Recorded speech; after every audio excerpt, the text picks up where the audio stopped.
The great chamber of the Galactic Council was filled with a deep humming sound. It was not music. It was power.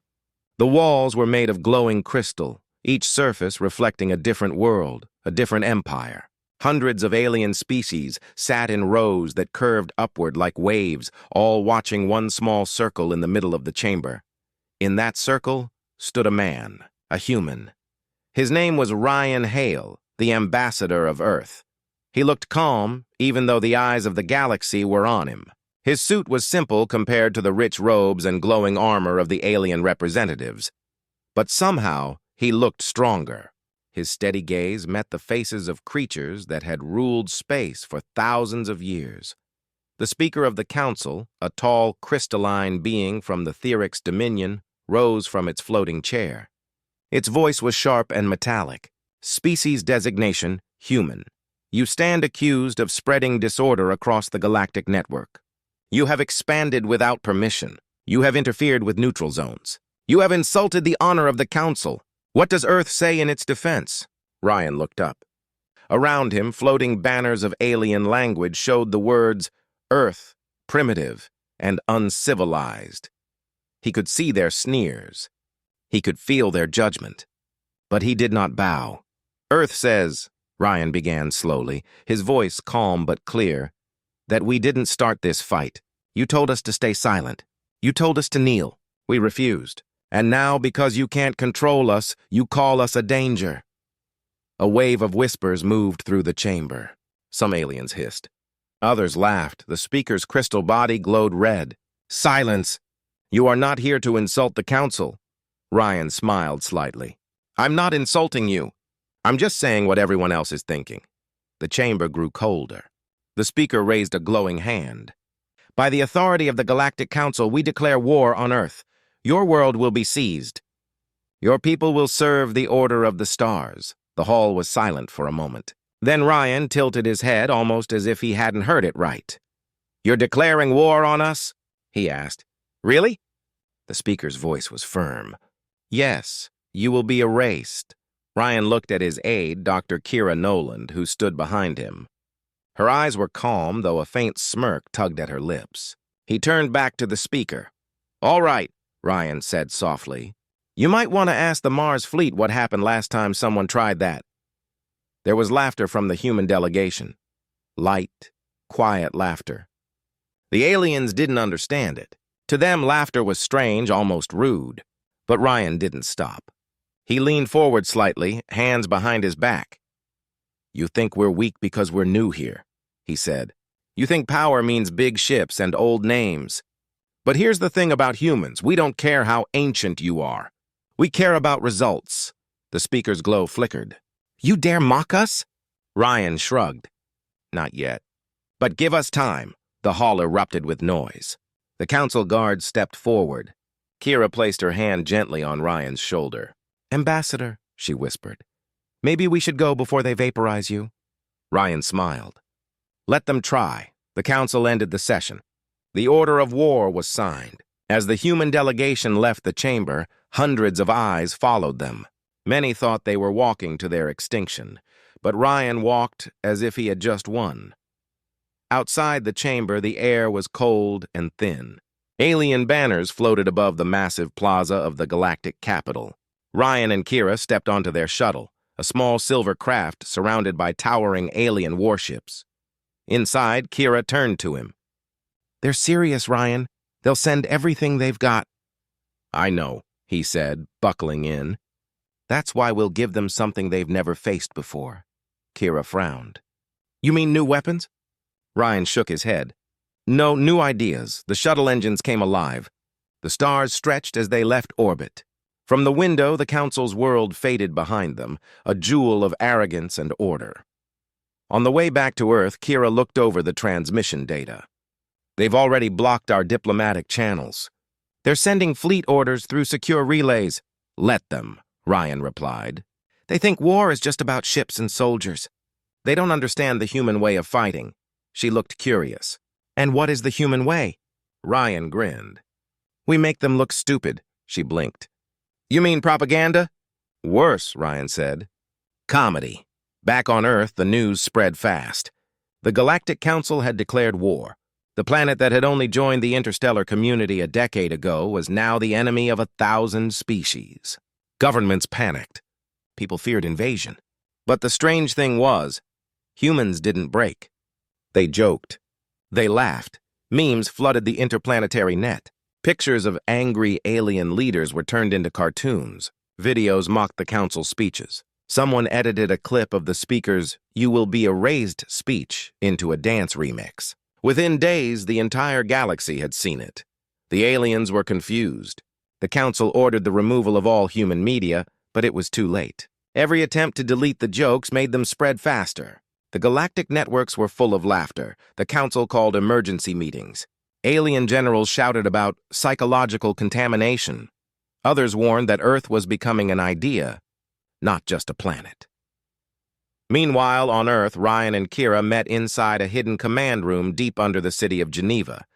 Screens glowed with alien battle maps, intercepted messages, and human broadcast feeds. A technician looked up. "Sir, alien fleets are gathering near Jupiter. Estimated arrival? 70 hours. Ryan nodded. "Good, let them come." Kira frowned. "Good? Ryan, they're bringing hundreds of warships." "Exactly," he said. "They'll expect a fight. They won't expect us." She watched as Ryan opened a new file titled Project Mockingbird. The logo was simple, a bird laughing with its wings spread wide. "What is this?" Kira asked. "The future," Ryan said.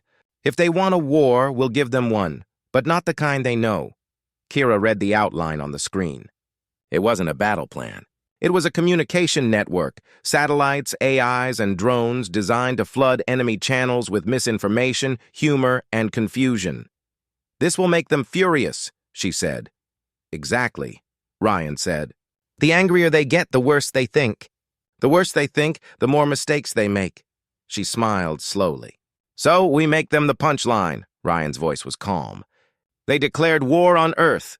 We'll respond with laughter." In orbit, the first human fleets prepared for defense.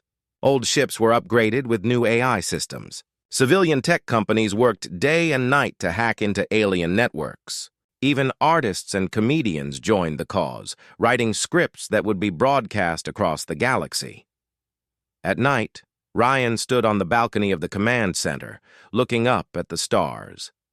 Somewhere out there, entire civilizations were preparing to destroy Earth.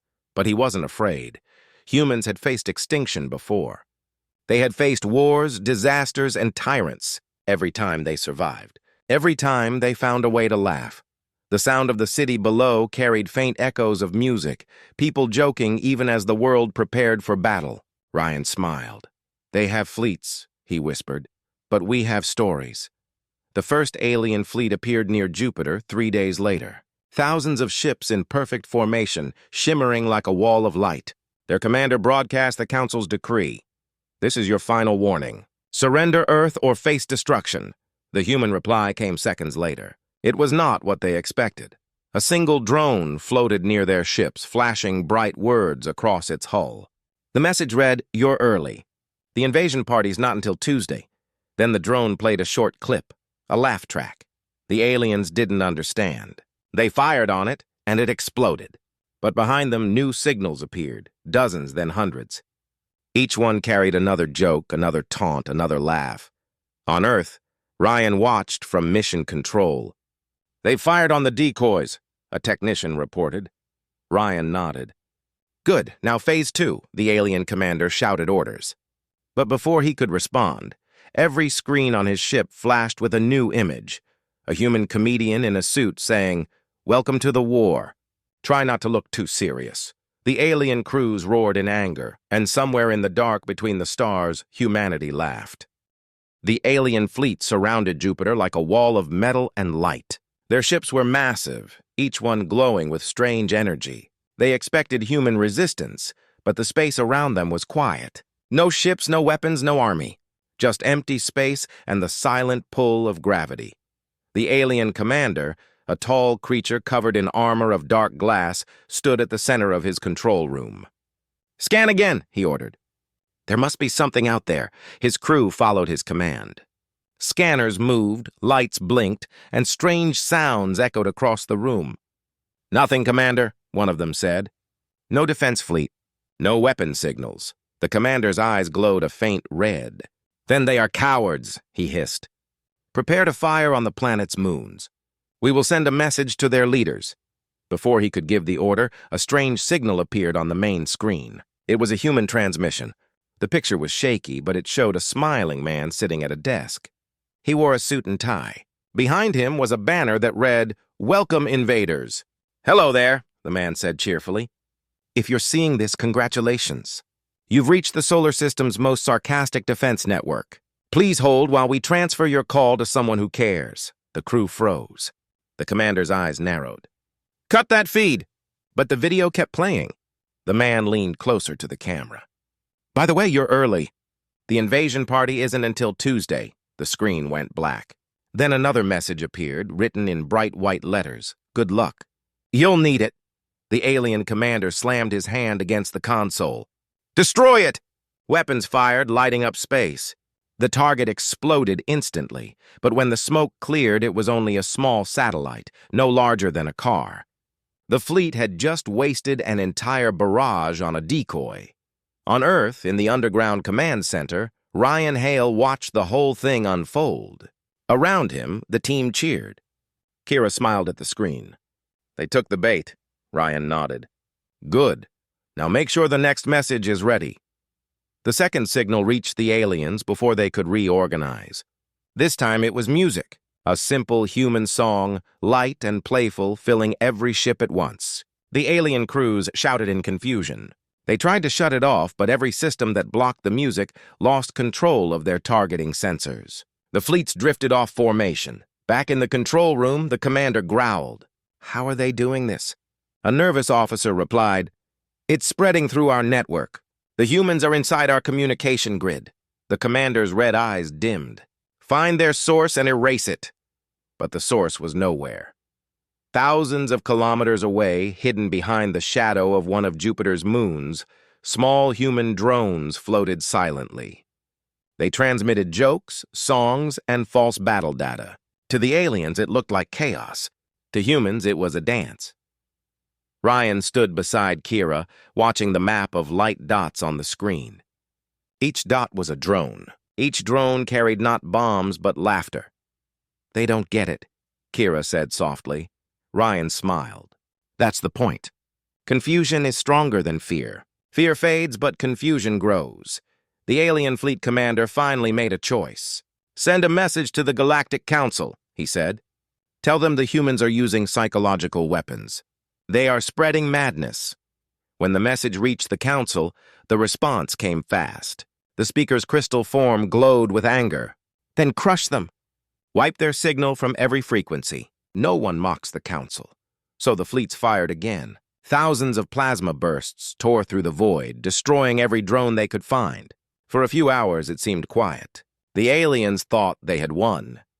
Then, one by one, the ships began receiving new messages. The screens lit up again, not with warnings, not with attacks, but with jokes. A human face appeared. It was the same man from before. "Oh, good," he said. "You finally hit something. Took you long enough?" Behind him, the video showed a cartoon of aliens running in circles. The fleet officers shouted. The commander screamed, but the laughter didn't stop. Even on distant planets, alien citizens started finding human clips on their data channels. They laughed too, not at humans, but at their own leaders. The Galactic Council tried to block the videos, but every block created 10 new copies. The human virus of humor spread faster than any weapon ever could. At the Council's meeting hall, chaos grew. Alien ambassadors argued. Some said Earth should be destroyed immediately. Others warned that attacking now would only make things worse.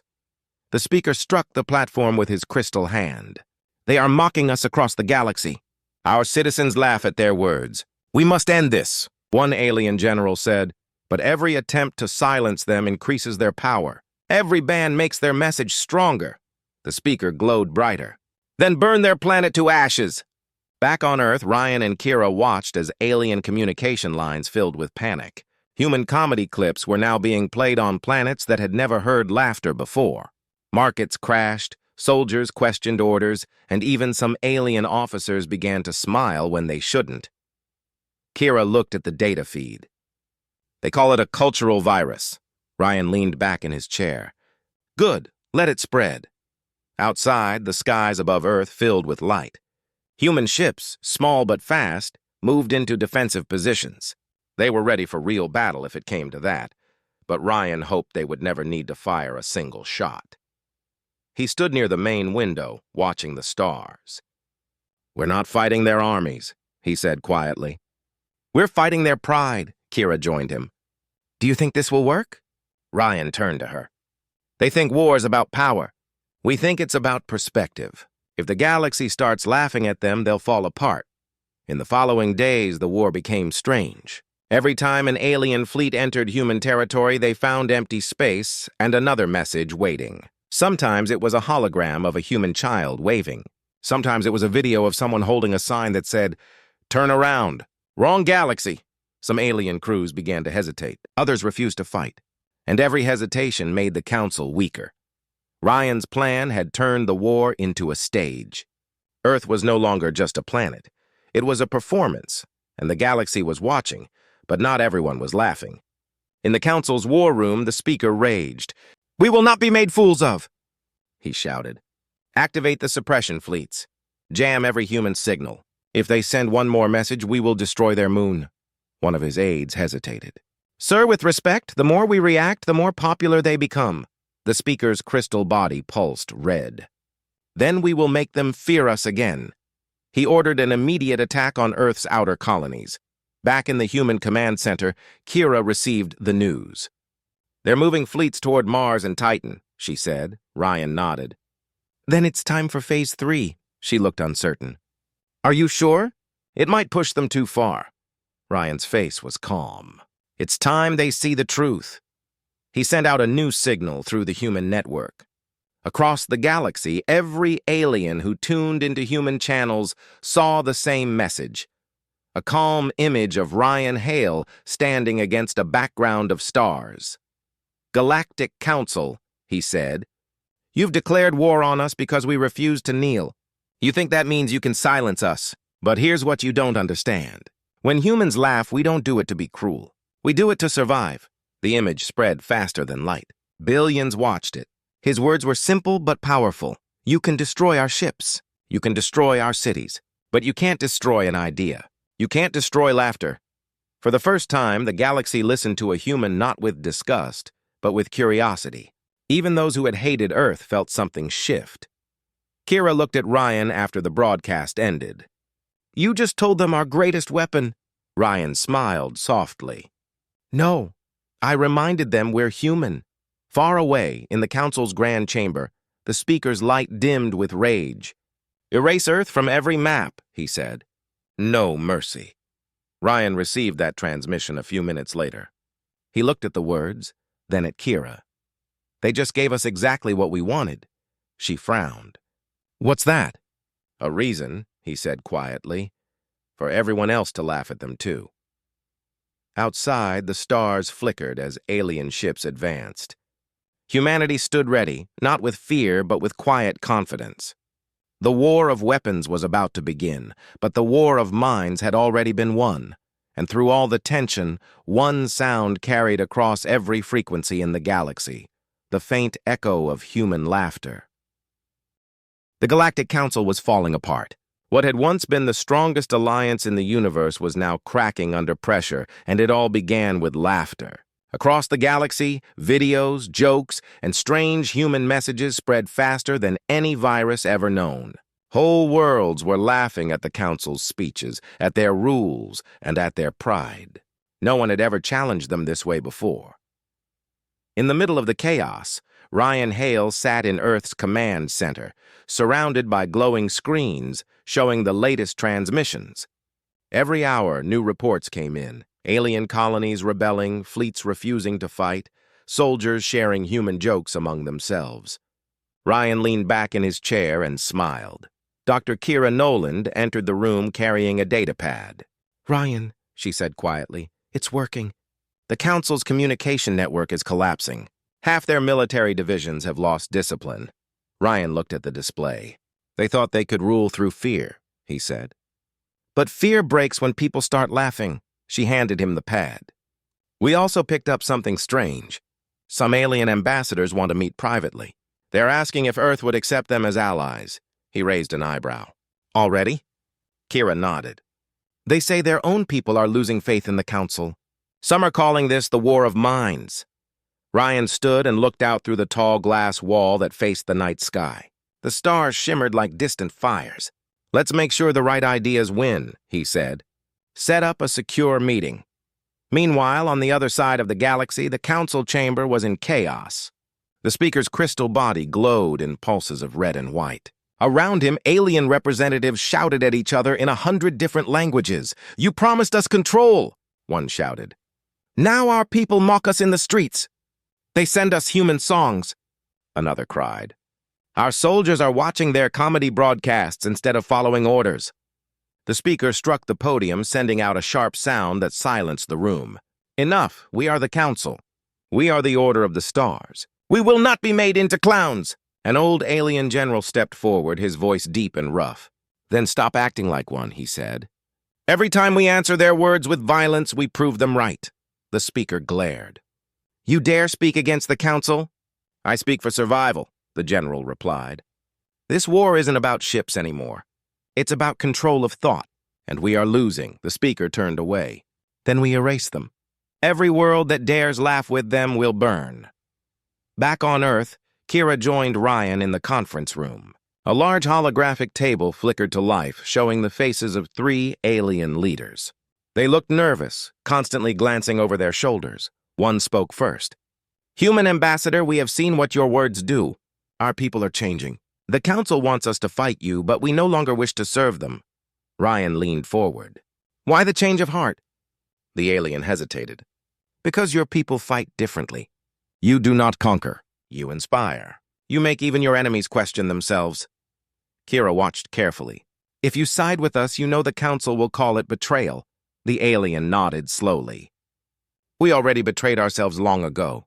Maybe it is time to choose something new." Ryan nodded. "Then let's build something new together." The connection ended, leaving the humans in silence. Kira turned to Ryan. "Do you trust them?" He shook his head. "Not yet. But their fear of the Council is real. We'll use that." Over the next few weeks, Earth's influence grew. Through secret channels, messages were sent to alien worlds. Not orders, not threats, just ideas. Words like freedom, choice, and humor began to spread like wildfire. On one distant planet, alien citizens gathered in public squares to watch human comedy broadcasts. On another, soldiers laid down their weapons, laughing at their commanders' empty speeches. The Council's power was fading fast. Kira monitored the data flow. "Half their star systems have stopped obeying commands," she said. "Even their capital is seeing protests." "They can't stop the Echo Net," Ryan smiled. "That's because we didn't build it to be stopped. Every human message copies itself across multiple channels. Even if they shut down one, 10 more appear. It's unstoppable." But he also knew something darker was coming. The Council wouldn't surrender. Pride would drive them to their final mistake. He turned to Kira. "What happens when they realize they can't win through control?" "They'll try to destroy everything," she said quietly. Ryan nodded. "Then we'll be ready." That same night, a secret message reached Earth from one of the alien defectors. The Council was planning something big, a final strike. They called it Operation Silence. Kira read the message aloud. "They want to use a sun disruptor, a weapon that can collapse a star. Their target is Sol." The room went still. Even Ryan froze for a moment. "They're planning to destroy the sun?" "Yes," Kira said. "If they can't win the War of Minds, they'll end everything. They'll make sure no one ever laughs again." Ryan turned to his engineers. "Start the override protocols. We'll need every AI and satellite we have." Work began immediately. Project Mockingbird was no longer just about spreading laughter. It was about survival. Days passed. Across the galaxy, more worlds broke free from Council rule. But in the Council's capital, the speaker stood before a giant glowing sphere, the control system for the star weapon. He placed his crystal hand on the surface. "If the galaxy will not respect order," he said, "then it will remember fear." A pulse of energy surged through space. The weapon activated. On Earth, alarms rang. "Massive energy spike detected," shouted a technician. "They've launched the weapon." Ryan turned to Kira. "How long do we have?" "Minutes," she said. "If it hits, the sun will collapse." Ryan moved quickly. "Activate Echo Net countersignal. Feed the weapon every false coordinate we have." The satellites came alive. Thousands of signals spread across the void, each one mimicking the sun's energy signature. The weapon's guidance system struggled to find its real target. In the council chamber, the speaker's control sphere blinked with confusion. "What is happening?" he demanded. An aide shouted, "The target is shifting between multiple coordinates." "We've lost lock," the speaker glared. "Find the human interference!" But it was too late. Back on Earth, Kira watched the energy trace on her screen. "They're trying to correct it. The weapon's changing course." "Let it," Ryan said. "Make sure it follows our signal instead." Seconds later, the weapon vanished into a wormhole. Silence filled the control room. No one spoke. Kira stared at the readings. "It's gone," Ryan exhaled slowly. "Where did it go?" She checked again. "We redirected it. It's heading straight toward their capital system." Ryan looked at her. "Did you mean to do that?" Kira met his eyes. "Yes." The council's capital star brightened suddenly. Then, without warning, it imploded. The shock waves spread through the system, destroying their fleets and cutting off all communications. The weapon had turned on its creators. On Earth, the room was silent. Ryan finally spoke. "It's over." Kira didn't smile. "Not yet. The galaxy is watching. We need to show them who we are now." Ryan nodded. "Then let's give them a reason to laugh again." He stepped before the camera.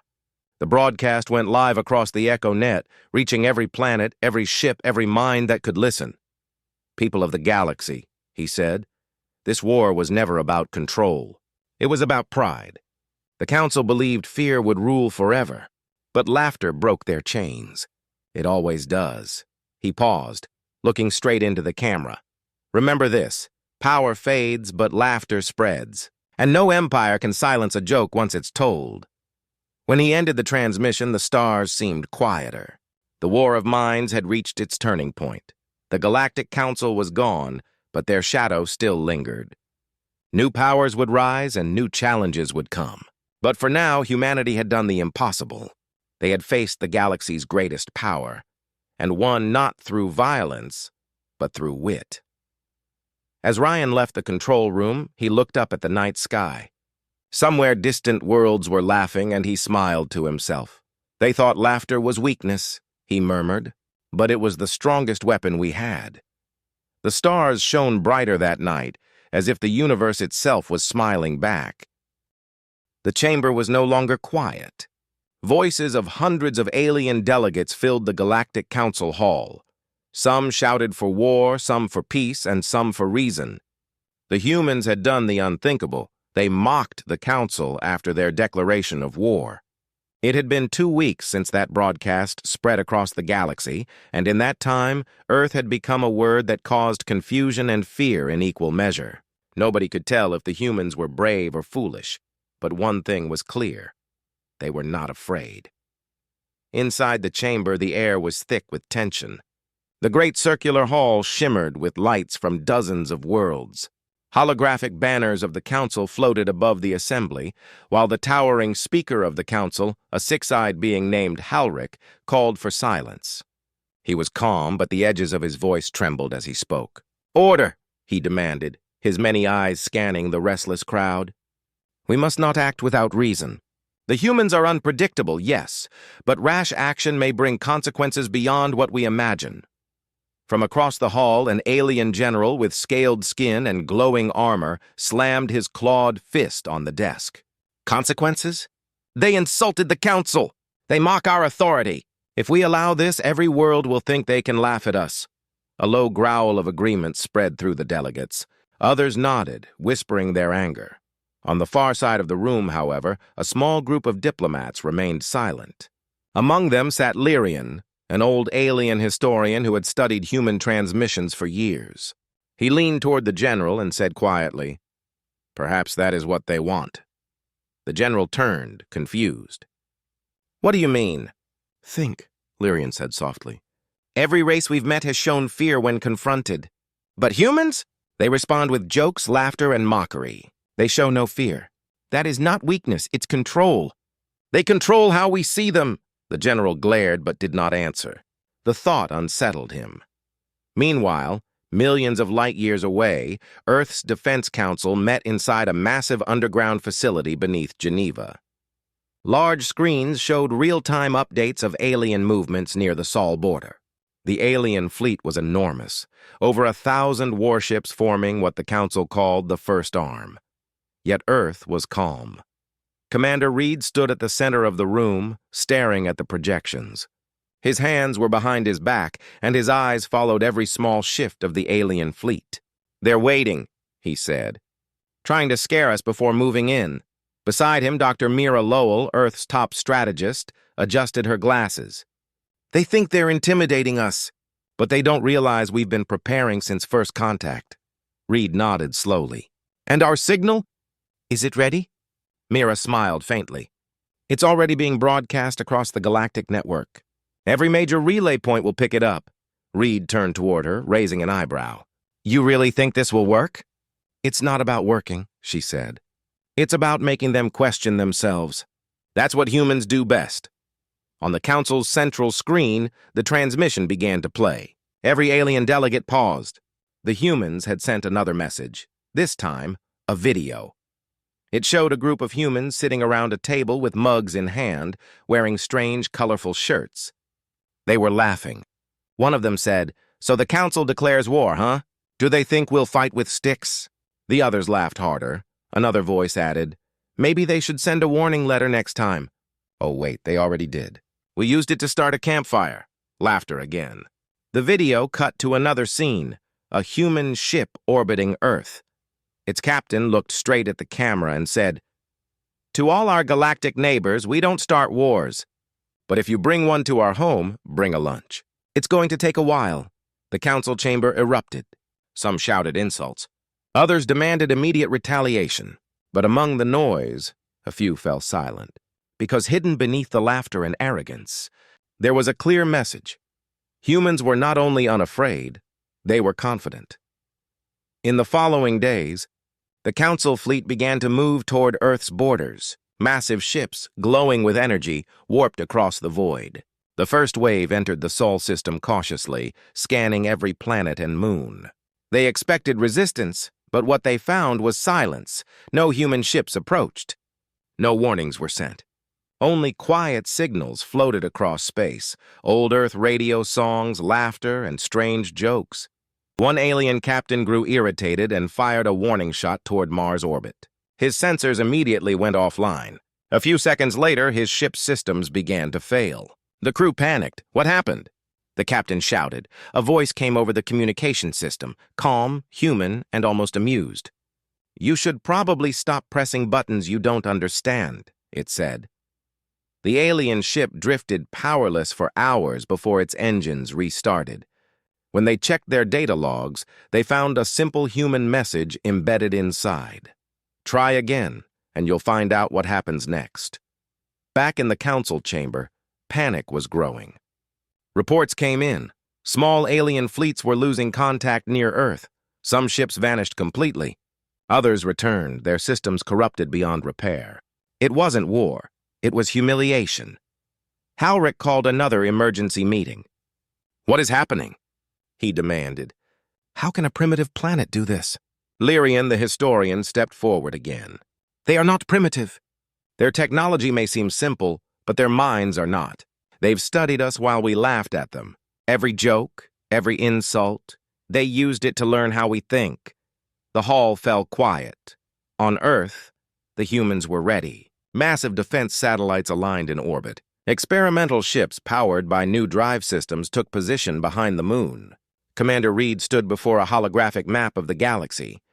"They'll come again," he said. "And this time, we'll show them what we're capable of." Mira looked at him, serious. "You know what they'll do if we win. They'll unite against us." Reed smiled faintly. "Then we'll make them laugh again. It's hard to hate someone when you're busy trying to figure them out." In the following hours, alien fleets massed near Jupiter. The humans waited calm as ever. They didn't fire first. They simply broadcast another message, this time with a simple line of text. Before you start a war with Earth, remember, your ships run on code. We wrote better code when we were teenagers. Every alien commander read that message. None of them laughed. As the fleets advanced, their systems began to flicker again. Engines misfired. Shields fell apart. Communications scrambled into static. And then, one by one, their ships began to shut down. In the silence that followed, one alien captain whispered, "They're not mocking us. They're warning us." But by then it was too late. Earth had already taken control of the battlefield, not with weapons, but with intelligence. And as the first alien ship retreated in fear, a human broadcast echoed across space, playful and confident as ever. Next time, bring better firewalls. Every world that heard it fell silent. For the first time in galactic history, the Council understood that laughter could be a weapon, and humans had mastered it. The stars burned brighter than ever that night over Earth. The war that never became a war had shaken the galaxy. The fleets that came to destroy Earth had returned silent, humiliated, and afraid. In the dark halls of the Galactic Council, whispers spread faster than light. Every species had seen the same thing, human laughter turning into dominance, jokes turning into strategy. What had once seemed like foolish courage now looked like terrifying control. The chamber of the council was filled again. The great dome shimmered with the energy of 1,000 angry voices. The speaker, Halric, stood at the center, his 6 eyes flickering with confusion. He had never seen such chaos before. The delegates shouted accusations, demanding to know what the humans had done. Some wanted revenge, others demanded peace. A few even wanted alliance. A voice rose above the noise, calm and sharp. "They defeated us without firing a weapon," said Lyrian, the old historian. "Do you not understand what that means? They are not a threat because of their power. They are a threat because of their mind." The hall went silent for a moment. Halric looked at him and asked, "Then what do you suggest we do? Bow to them?" Lyrian shook his head. "No, but we must understand them. We must stop thinking like conquerors and start thinking like students. If we attack again, we will lose more than ships. We will lose control of our own systems, our own networks, maybe even our minds." The room filled again with whispers. Some agreed. Some mocked him. But none of them laughed anymore. On Earth, deep under the Atlantic Ocean, the Human Council met once more in a massive control hall. Blue light shimmered across the walls as satellites mapped alien fleet movements across the galaxy. Commander Reed stood with his arms crossed, looking at the latest reports. "They're not coming back," he said quietly. Dr. Mira Lowell smiled faintly. "Of course they're not. We gave them something to think about." Fear wrapped in laughter. "Do you think they'll understand it?" Reed asked. Mira shook her head. "Not yet. But they'll try. And that's what keeps us safe." He nodded slowly. For the first time in months, there was calm. But beneath that calm was a feeling both powerful and dangerous. Confidence. The humans had outsmarted the most powerful alliance in the galaxy. They had made the Galactic Council hesitate. But some among the Council did not believe in hesitation. Far away, in a hidden sector of space, the alien general who had first called for war, Kovrak, watched the stars in silence. His fleet had been the first to lose. His pride had been crushed. And now, in secret, he had gathered the remnants of his army, vowing to strike again. "They think they can mock us," he said to his second officer. "They think they can make us afraid. We will show them fear." His officer hesitated. "Sir, their systems, our ships still malfunction near their signals. We cannot fight what we do not understand." Kovrak turned, his eyes burning. "Then we will learn. We will capture one of them. We will make them show us their secrets." Back on Earth, the Defense Council had already anticipated such a move. They knew someone out there would try again. Humanity's new weapon was not technology. It was unpredictability. Every move they made seemed random, but it wasn't. It was planned chaos. A week later, one of Earth's deep space probes near the edge of the solar system detected an unknown vessel. It was cloaked, silent, and massive. Commander Reed was immediately alerted. "Put it on the screen," he ordered. The image appeared, a dark alien warship drifting close to Neptune's orbit. Mira analyzed the data. That's not a scout. That's a capture vessel. They're trying to take something. Maybe one of our satellites. Reed's lips curved into a smile. Then let's give them one. Within hours, a small satellite was launched from Earth, transmitting random signals of human laughter, songs, and chatter. The alien ship approached, hooked the satellite with an energy beam, and pulled it aboard. Inside the alien vessel, engineers gathered around it, curious. It's simple technology, one said. Just a communication pod. Another added. Strange energy readings, though. The code seems alive. Before they could analyze further, the satellite's lights flickered. Then the ship's systems began to shut down. The lights went out. Doors locked. Communications failed. In the dark, the humans' laughter echoed through every speaker on the ship. A voice spoke calmly, translated into their language. You came looking for our secrets. You found one! The alien crew screamed as their ship powered down completely. Moments later, the ship vanished from all galactic networks. The next day, the Galactic Council received a message, an image of the same ship, now drifting in orbit around the moon with a human flag painted across its hull. The message below said, "You forgot to knock." The chamber erupted in disbelief. Some laughed nervously. Some were silent, but none could deny it now. Humanity had become something the galaxy had never seen before, a species that won wars without fighting them. Halric called another session of the council. We must decide what to do, he said. We cannot keep losing ships. We cannot keep being mocked. A young alien diplomat stood up. Maybe we don't need to fight them, she said softly. Maybe we should talk. They seemed to enjoy talking. The idea spread slowly, uncertainly. And so, for the first time, the Galactic Council decided to send a peace envoy, not out of mercy, but out of fear. Weeks later, a great council ship approached Earth orbit under a white flag of light. It was greeted not with weapons, but with a single human shuttle. Inside it stood Commander Reed and Dr. Mira. The meeting took place aboard a neutral station near Mars, under the watch of both sides. Halric himself appeared through hologram, his voice calm. Humans of Earth, he said, the Council requests peace. We see now that war with you brings no victory, only shame. Reed looked at him, expression unreadable. We never wanted war. We just don't take kindly to being threatened. Halric nodded slowly. Then let us start again. We will withdraw all fleets and end all hostilities. In return, we ask for cooperation. Teach us your methods, your thinking. Mira smiled faintly. We'll share what we can. But remember, our greatest weapon isn't our machines. It's how we think. You can't copy that. Halric's eyes dimmed slightly. Then perhaps, he said, we will learn to think differently. When the transmission ended, Earth's council room erupted in quiet relief.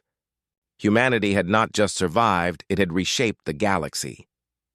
That night, as the stars shone over Earth, Mira stood outside the command center and looked up. Do you think they'll ever truly understand us? She asked. Reed stood beside her. Maybe not, he said. But they'll remember us. Every time they laugh, every time they feel uncertain, they'll remember the species that made them question what power really means. In the far reaches of the galaxy, messages from humans continued to spread, old jokes. Music and stories carried on the cosmic wind. And slowly, something strange began to happen. The laughter that once mocked the council began to inspire it. Worlds that once feared humans now began to imitate them, sharing humor, questioning authority, thinking differently. And as the stars turned silently in the dark, one truth became clear across the galaxy. Humanity had not won by force, but by changing the game itself. They had turned war into comedy, fear into curiosity, and power into thought. Somewhere deep in space, an alien child looked up at a human broadcast and smiled for the first time. And on Earth, the people laughed, not because they had conquered the galaxy, but because they had made it laugh with them.